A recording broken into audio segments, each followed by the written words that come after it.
পুষ্পা 2 দেখতে গিয়ে নারীর মৃত্যু, 25 লাখ রুপি সহ সহায়তার ঘোষণা আল্লু অর্জুনের।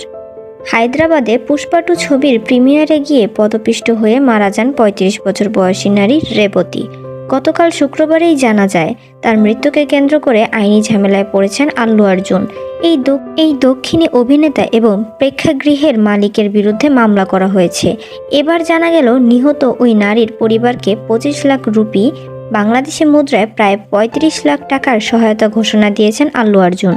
4 ডিসেম্বর হায়দ্রাবাদের আরটিসি ক্রস রোডসের চিকদ্দপল্লির সন্ধ্যা থিয়েটারে রাত 9:30টায় পুষ্পা 2 দ্য রুল ছবির প্রিমিয়ারের আয়োজন ছিল। ভিড়ে ঠাসায় এই প্রেক্ষাগৃহে পদপিষ্ট হয়ে রেবতী মারা যান। রেবতীর সঙ্গে ছিল তার 13 বছরের ছেলে শ্রীতেজ। প্রেক্ষাগৃহে অস্বাভাবিক ভিড়ের কারণে দম বন্ধ হয়ে গিয়েছিল শ্রীতেজের, আর সে জ্ঞান হারিয়ে ফেলেছিল।